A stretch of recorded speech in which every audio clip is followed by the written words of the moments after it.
Good morning dear student, आप सभी का फ्यूचर कोचिंग क्लासेस के इस ऑनलाइन प्लेटफॉर्म पे बहुत बहुत स्वागत है। सबसे पहले मैं आप सभी को थैंक्स कहना चाहूँगा कि आपने इस हमारे future coaching classes YouTube channel को इतना सपोर्ट किया, प्यार किया, हमारी इस टीम को बहुत ज़्यादा सहयोग किया। और चलिए शुरू करते हैं आज का टॉपिक हम लेके आए हैं आपके लिए 20 महत्वपूर्ण क्वेश्चन, 20 महत्वपूर्ण क्वेश्चन जो आपके सभी प्रतियोगी परीक्षाओं के लिए इम्पोर्टेंट होने वाली हैं। तो ये कक्षा हम स्टार्ट करेंगे और चलिए शुरू करते हैं आज का मोटिवेशन क्विज। आज का मोटिवेशन क्विज है, आप अपने जीवन में कभी शब्दों को कम मत समझें, कम मत आंकिए। आप अपने जीवन में शब्दों को कभी भी कम मत आंकिए। जीवन में एक छोटा सा हाँ और एक छोटा सा ना सब कुछ बदल कर रख देता है।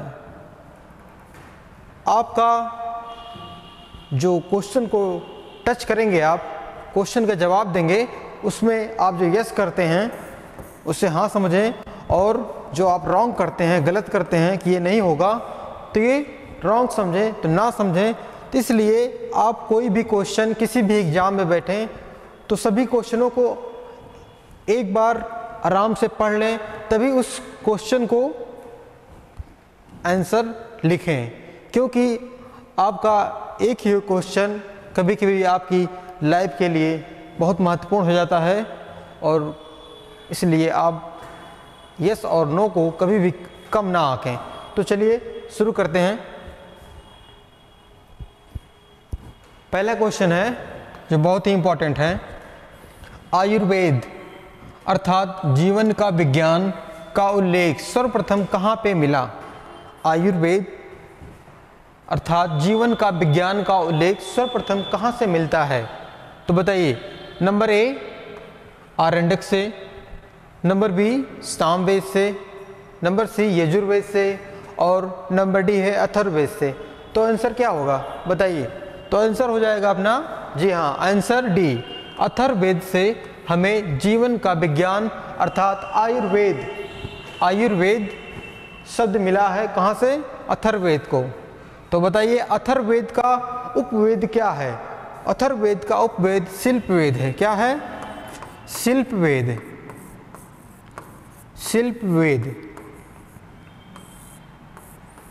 इसका एक अन्य नाम और है। क्या नाम है? अस्थापत्य। क्या नाम है? अस्थापत्य। क्लियर है? जिसमें समय देखा, अथर्ववेद का उपवेद क्या है? शिल्पवेद। उसका एक अन्य नाम है अस्थापत्य। और ऋग्वेद का बताइए उपवेद। ऋग्वेद का उपवेद क्या होगा? ऋग्वेद का है उपवेद आयुर्वेद। अक्सर बच्चे कंफ्यूज हो जाते हैं, आयुर्वेद जो मिला है तो ऋग्वेद से होगा, लेकिन क्वेश्चन में ऋग्वेद था ही नहीं, तो क्या हो आंसर हो जाएगा? अथर्ववेद हो जाएगा। तो ऋग्वेद का उपवेद है, क्या है? आयुर्वेद। यजुर्वेद का क्या होगा? यजुर्वेद का उपवेद क्या होगा? यजुर्वेद का उपवेद है धनुर्वेद। क्या है? धनुर्वेद। और सामवेद का उपवेद बताइए। सामवेद का उपवेद है गंधर्ववेद। क्लियर है? एक क्वेश्चन क्लियर है ना? अब आंसर क्या है अपना? अथर्ववेद है। ध्यान देंगे, अथर्ववेद है। जीवन का विज्ञान अथर्ववेद शब्द से, अथर्ववेद ग्रंथ से मिला है। अब चलते हैं क्वेश्चन नंबर 2 पे। त्रयी, ये देखिए, त्रयी नाम कहाँ से मिला है? त्रयी नाम को क्यों कहा जाता है त्रयी का मतलब क्या है? त्रयी का अर्थ है तिकड़ी वेदों का, या ऑप्शन बी है धम्म, संग, बुद्ध, और ऑप्शन सी है हिंदू धर्म के 3 देव, ऐसा कह सकते हैं, या 3 सीजन। तो आंसर क्या होगा अपना? त्रयी का अर्थ होता है त्रिवेद, मतलब 3 वेदों को रखा गया है जिसे वेद त्रयी कहा जाता है। तो आंसर क्या होगा अपना?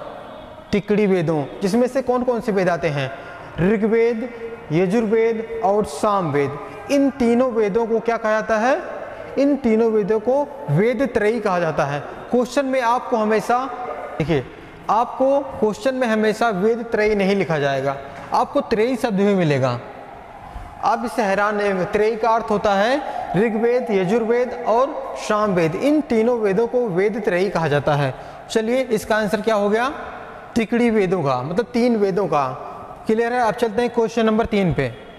बताइए, भारत का प्रतीक, भारतीय प्रतीक सत्यमेव जयते कहाँ से लिया गया है? बताइए, भारतीय प्रतीक, क्वेश्चन है क्वेश्चन नंबर 3, भारतीय प्रतीक सत्यमेव जयते कहाँ से लिया गया है? तो बताइए, ऑप्शन ए है ऋग्वेद से, ऑप्शन बी है भगवत गीता से, ऑप्शन सी है मुंडकोपनिषद से और ऑप्शन डी है मत्स्य पुराण से। तो आंसर क्या होगा? जी हाँ, ऑप्शन सी सही है। इसका आंसर होगा मुंडकोपनिषद से। मुंडकोपनिषद से क्या लिया गया है? सत्यमेव जयते शब्द लिया गया है। क्लियर है? अब चलते हैं क्वेश्चन नंबर 4 पे। तमसो माँ ज्योतिषगमया, ये कहाँ से लिया गया है? तमसो माँ ज्योतिषगमया नंबर ए है उपनिषदों से, नंबर बी है महाकाव्यों से, नंबर सी है पुराणों से और नंबर डी है ध्रुव दर्शन से। तो आंसर क्या होगा? जी हाँ, उपनिषदों से। क्या है? उपनिषदों को, उस उपनिषदों में से लिया गया है तमसो माँ ज्योतिषगमया। मतलब इसका अर्थ होता है अंधकार से प्रकाश की ओर चलो। ठीक है? अंधकार से प्रकाश की ओर चलो, तमसो माँ ज्योतिषगमया। क्लियर है? इसका आंसर क्या है? आंसर ए है। बहुत इंपॉर्टेंट क्वेश्चन है, ध्यान देंगे आप, इंपॉर्टेंट है क्वेश्चन है। अब देखते हैं क्वेश्चन नंबर 5 हमारा क्या कह रहा है। सर्वाधिक प्राचीनतम पुराण कौन सा है? सबसे पुराना पुराण कौन सा है? पुराण कितने हैं? टोटल 18 पुराण हैं। क्लियर है? 18 पुराण हैं, जिनमें से सबसे प्राचीनतम पुराण कौन सा है? Number A Matsya Purana, number B Vayu Purana, number C Markandeya Purana, number D उपरोक्त में से कोई नहीं। तो बताइए आंसर क्या होगा? जी हाँ, मत्स्य पुराण। मत्स्य पुराण हिंदू धर्म के जो पुराण है सबसे इम्पोर्टेंट और सबसे पहला पुराण कौन सा है? मत्स्य पुराण। क्लियर है? अब चलते हैं क्वेश्चन नंबर 6 पे।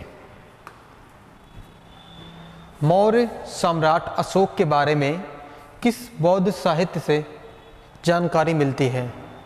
Number 1 Vinaya Pitaka, number B सुत्त पिटक, नंबर सी अभिधम पिटक, नंबर डी महाभाष्य। तो बताइए कहाँ से हमें सम्राट अशोक के बारे में जानकारी मिलती है? तो आंसर क्या होगा अपना? जी अभिधम पिटक। ये कौन सी बौद्ध संगति थी? तीसरी बौद्ध संगति। किसके समय में हुई थी? अशोक के समय में। तीसरी बौद्ध संगति कब हुई थी? अशोक के समय में हुई थी। और इसमें अनुशासन को लेकर बात कही गई थी और शासक कौन थे उसमें? अशोक थे। क्लियर है? पहला और दूसरा विनय पिटक और सुत्त पिटक पहली बौद्ध संगति में इसका संकलन किया गया था। महाभाष्य की बात आती है तो महाभाष्य के लेखक हैं पतंजलि। पतंजलि ने महाभाष्य लिखा है। क्लियर है? क्वेश्चन नंबर 6 क्लियर है? अशोक के बारे में जानकारी अभिधम पिटक से मिलती है। अब चलते हैं क्वेश्चन नंबर 7 पे।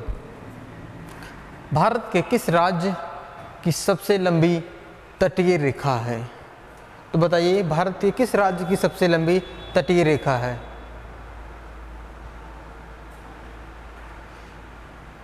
तटीय रेखा बताइए। Number A Tamil Nadu, number B Andhra Pradesh, number C Kerala और नंबर डी है महाराष्ट्र। तो आंसर क्या होगा? अगर से यहाँ पे हम ऑप्शन ई लिख दें तो आंसर क्या हो जाएगा?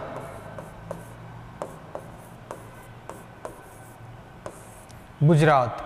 अगर से ऐसा नहीं हम करते हैं तो आंसर क्या रहेगा? तो आंसर क्या होगा? आंध्र प्रदेश होगा। क्या होगा? आंध्र प्रदेश की सबसे लंबी तटीय रेखा हो जाएगी। क्लियर है? अगर से ऐसा कहें तो ऑप्शन ई होगा हमारा गुजरात, जो करीबन 1600 किलोमीटर लंबी तटीय रेखा है। किसकी? गुजरात की। क्लियर है? चलिए ठीक है, देखते हैं क्वेश्चन नंबर 8। भारत में जैव विविधता की दृष्टि से सबसे धनी स्थान कौन सा? बहुत ही इंपॉर्टेंट क्वेश्चन है, परीक्षा की दृष्टि से बहुत ही इंपॉर्टेंट क्वेश्चन। बताइए सबसे धनी क्षेत्र कौन सा है? नंबर ए पूर्वी घाट, नंबर बी पश्चिमी घाट, नंबर सी थार रेगिस्तान, नंबर डी बंगाल की खाड़ी। तो बताइए आंसर क्या होगा? जी हाँ, पश्चिमी घाट। पश्चिमी घाट को जैव विविधता का सबसे धनी एरिया माना जाता है। इस वाले एरिया को, भारत के पश्चिमी भाग को जैव विविधता का सबसे धनी एरिया माना जाता है, क्योंकि यहाँ पे बारिश निरंतर होती रहती है। बारिश अधिक होने के कारण ये जैव विविधता का सबसे धनी क्षेत्र माना जाता है, क्योंकि छोटे छोटे पादप या जीव को यहाँ से क्या मिलती है? यहाँ से जीवन मिलता है। तो इसलिए जैव विविधता की दृष्टि से सबसे धनी क्षेत्र हो जाएगा पश्चिमी घाट। क्लियर है? चलिए देखते हैं क्वेश्चन नंबर 9। भारत का कौन सा राज्य तीन ओर से बांग्लादेश से घिरा है? नंबर ए त्रिपुरा, मिजोरम, मेघालय, नागालैंड। तो आंसर क्या होगा अपना? बताइए। जी हाँ, आंसर क्या होगा? त्रिपुरा। त्रिपुरा तीन साइड से बांग्लादेश से घिरा हुआ है। अगर से हम मैप में देखें तो यहाँ पे है, देखिए त्रिपुरा।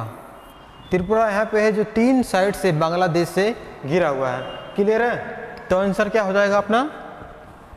ऑप्शन ए त्रिपुरा, जो तीन साइड से बांग्लादेश से घिरा हुआ है। बांग्लादेश की बात आती है तो बांग्लादेश ऐसा भारत का पड़ोसी देश है जिसकी सीमा भारत से सबसे अधिक लगती है। सबसे अधिक सीमा बनाने वाला देश अगर से भारत से है तो कौन सा है? बांग्लादेश है। क्लियर है?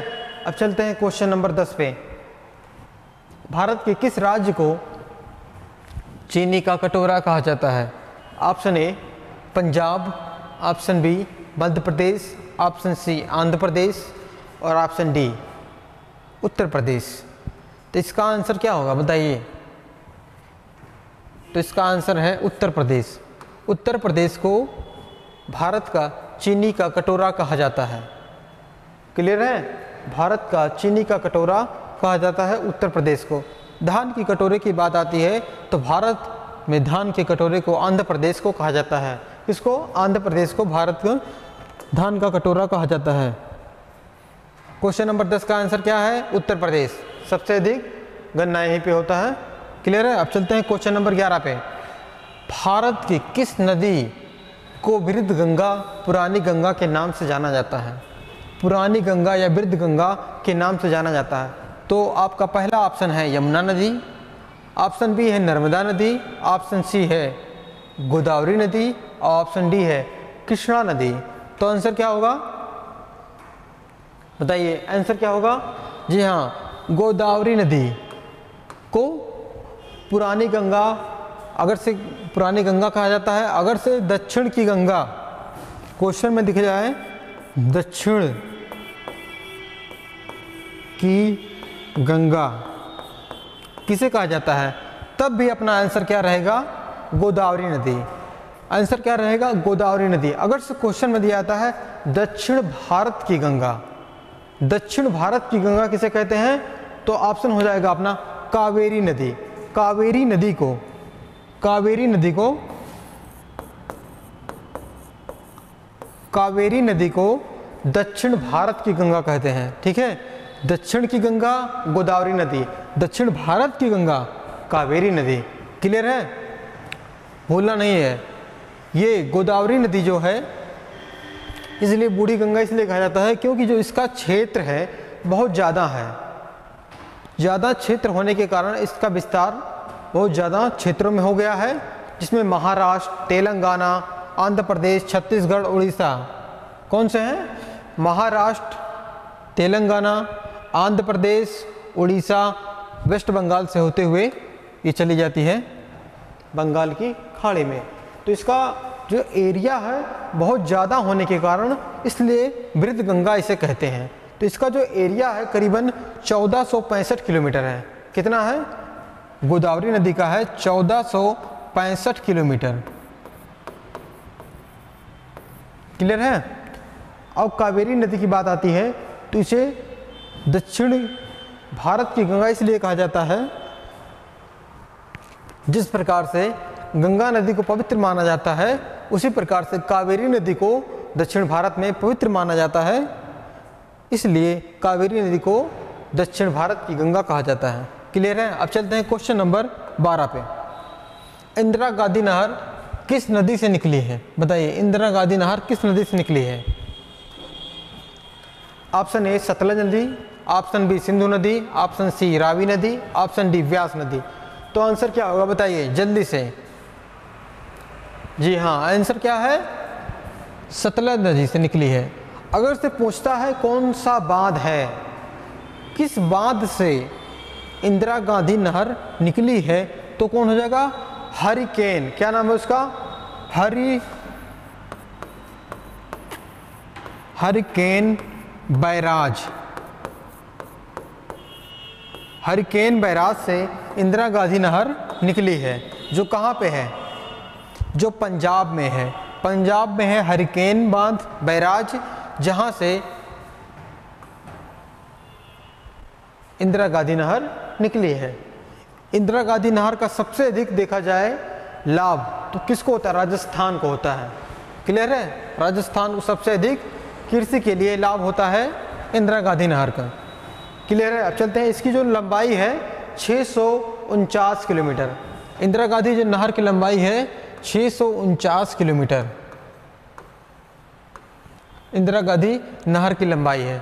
क्लियर है? सतलज नदी पे है ये। अगर पूछता है किस बैराज पे है तो हरिकेन बैराज पे है।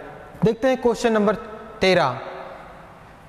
निम्न में से पर्वत श्रेणी में दोदा बेटा किसकी चोटी है? किसकी चोटी दोदा बेटा है? तो आंसर क्या होगा बताइए। ऑप्शन ए है नीलगिरी, ऑप्शन बी है अन्नामलाई, ऑप्शन सी है कार्डमम श्रेणी, ऑप्शन डी है नल्लामलाई। ये क्या लिख दिया है? तो बताइए आंसर क्या होगा अपना। जी हाँ, नीलगिरी। नीलगिरी पहाड़ी की सबसे ऊंची चोटी है दोदा बेटा। कौन सी है? दोदा बेटा नीलगिरी पहाड़ी की सबसे ऊंची चोटी है, जो समुद्र तक नहीं है, मीटर की ऊंचाई है। किसकी? दोदा बेटा की। क्वेश्चन नंबर 13 क्लियर है? अब चलते हैं क्वेश्चन नंबर 14 पे। उत्तरी गोलार्ध में सबसे लंबा दिन और छोटी रात कब होती है? नंबर ए है 21 जून, नंबर बी है 22 दिसंबर, सी है 21 जुलाई, नंबर डी है 22 नवंबर। तो कौन सा होगा? 21 जून। जी हाँ, 21 जून को सबसे बड़ा दिन होता है और सबसे छोटी रात होती है। तो कब? 22 दिसंबर को। 22 दिसंबर को छोटी रात होती है। ठीक है, छोटा दिन होता है, सॉरी 22 दिसंबर को छोटा दिन होता है। क्लियर है? सबसे बड़ा दिन 21 जून, सबसे छोटा दिन 22 दिसंबर। क्लियर है? अगर से पूछता है सबसे बड़ी रात कब होती है तो कौन सा हो जाएगा? 22 दिसंबर को सबसे बड़ी रात होती है। क्लियर है? अब देखते हैं क्वेश्चन नंबर 14 क्लियर है ना? देखते हैं 15। भारत का पूर्व से पश्चिम जो विस्तार है कितना है? बताइए। जो भारत का मैप है,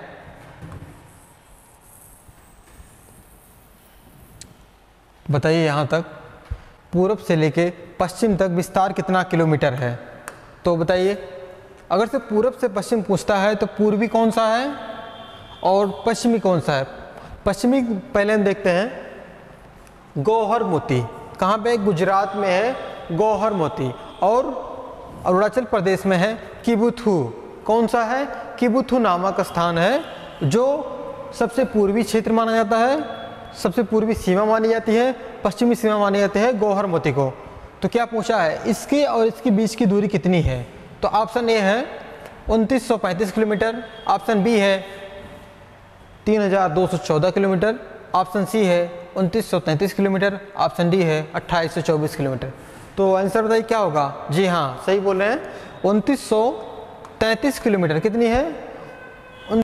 33 किलोमीटर की जो दूरी है दोदा किबुथु से गौहर मोती के बीच में। अगर से देखा जाए अंतर कितना समय का होता है? गुजरात के गौहर मोती से और किबुथु की में 2 घंटे का अंतराल होता है। क्लियर है? अब देखते हैं अपना अगला क्वेश्चन। भारत का क्षेत्रफल विश्व के क्षेत्रफल का कितना है? भारत का जो क्षेत्रफल है तो विश्व के क्षेत्रफल का कितना है? तो आपका ऑप्शन है 2.81%, ऑप्शन बी है 2.42%, ऑप्शन सी है 3.5%, ऑप्शन सी डी है 17%। तो बताइए कौन सा होगा? जी हाँ, 2.42% विश्व के क्षेत्रफल का भारत का क्षेत्रफल है। क्लियर है? विश्व के क्षेत्रफल का 2.4% भारत का क्षेत्रफल है। जनसंख्या की बात आती है 2011 के अनुसार करीबन 17% जनसंख्या विश्व की जनसंख्या में से भारत के पास 17% जनसंख्या है। क्लियर है? अब देखते हैं 16 नंबर क्लियर है, 2.4%। आगे, कर्क रेखा किस राज्य से होकर नहीं गुजरती? बताइए कर्क रेखा किस राज्य से होकर नहीं गुजरती? आपका ऑप्शन ए है उत्तर प्रदेश, ऑप्शन बी है मध्य प्रदेश, ऑप्शन सी है छत्तीसगढ़ और ऑप्शन डी है राजस्थान। तो बताइए कितने राज्य हैं टोटल? टोटल 8 राज्यों से जो कर्क रेखा है 23.5 डिग्री उत्तरी गोलार्ध में, तो भारत से होकर जाती है। टोटल 8 राज्य हैं जो कर्क रेखा पे आते हैं, जिसमें से उत्तर प्रदेश नहीं आता। क्लियर है? उत्तर प्रदेश नहीं आता। 8 राज्य कौन कौन से हैं? देखिए, मध्य प्रदेश, छत्तीसगढ़, राजस्थान। मध्य प्रदेश, छत्तीसगढ़, राजस्थान, गुजरात और त्रिपुरा, मिजोरम, और कितने हो गए? छत्तीसगढ़ और झारखंड। इतने राज्य हैं टोटल, कुल मिला के 8 राज्य हो जाते हैं जो कर्क रेखा पर आते हैं। क्लियर है? अब देखते हैं 17 का आंसर उत्तर प्रदेश है। भारत के किस स्थल की सीमा की लंबाई, स्थलीय सीमा की लंबाई कितनी है? भारत के स्थलीय सीमा की लंबाई कितनी है? ऑप्शन ए है 867 किलोमीटर, ऑप्शन बी है 15,200 किलोमीटर, ऑप्शन सी है 6100 किलोमीटर, ऑप्शन डी है 7,517 किलोमीटर। तो बताइए क्या होगा? तो आंसर हो जाएगा 15,200 किलोमीटर। 15,200 किलोमीटर भारत की स्थलीय सीमा की लंबाई है। अगर से पूछता है भारत का तटीय सीमा कितनी है, तो आंसर क्या होगा? तटीय सीमा पूछता है तो 6100 किलोमीटर हो जाएगा, और द्वीपों को शामिल कर लिया जाता है तो 7,517 किलोमीटर हो जाता है। लक्षद्वीप और अंडमान निकोबार जैसे द्वीपों को शामिल कर लिया जाता है तो इसकी क्या हो जाता है? लंबाई हो जाती है तो 7,517 किलोमीटर। ये देखिए 867 किलोमीटर, 867 किलोमीटर इसका है कि भूमध्य रेखा से भारत के दक्षिणतम बिंदु की दूरी है 867 किलोमीटर। कहाँ से? ये मान लीजिए भूमध्य रेखा है, भूमध्य रेखा से जस्ट यहाँ पे इंडिया है, इंडिया का दक्षिणतम पॉइंट अंडमान निकोबार, तो इसके यहाँ के बीच की दूरी कितनी है? 867 किलोमीटर। क्लियर है? 867 किलोमीटर दूरी है इंदिरा पॉइंट से भारत जो भूमध्य रेखा है उसके बीच की दूरी है 867 किलोमीटर। क्वेश्चन नंबर 19 पे आते हैं। आदम का पुल, बहुत इंपॉर्टेंट क्वेश्चन है। आदम का पुल किन 2 देशों के मध्य स्थित है? ऑप्शन ए इंडिया और पाकिस्तान, ऑप्शन बी इंडिया और नेपाल, ऑप्शन सी इंडिया और भूटान, ऑप्शन डी इंडिया और श्रीलंका। तो आंसर क्या होगा बताइए? आदम का पुल, सबसे बड़ी बात तो आदम का पुल किसे कहते हैं? आदम का पुल जो राम सेतु है उसको मुस्लिम धर्म के लोग आदम का पुल कहते हैं, हिंदू धर्म के लोग राम सेतु कहते हैं। क्लियर है? तो ये कहाँ पे है? इंडिया और श्रीलंका के मध्य में है, जिसे आदम का पुल कहते हैं,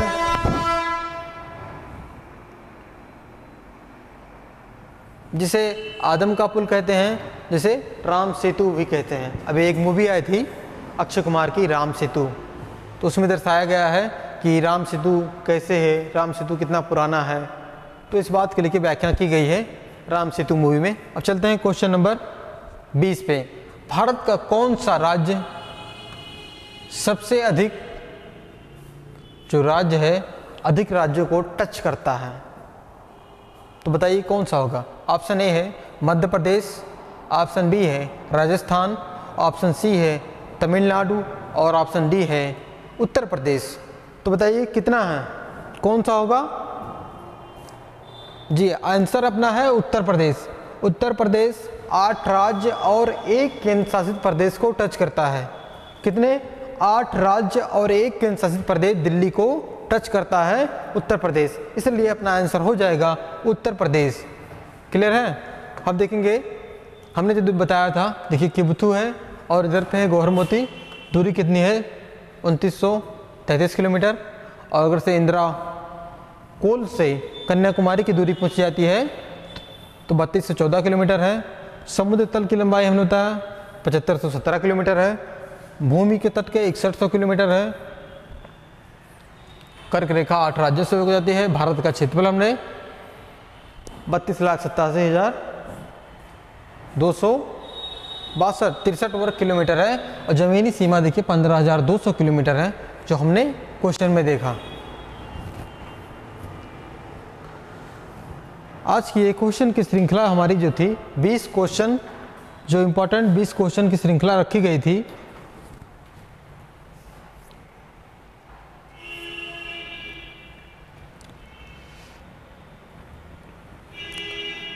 जो हमारी ये 20 क्वेश्चनों की श्रृंखला थी, ये आपको निरंतर मिलती रहेंगी।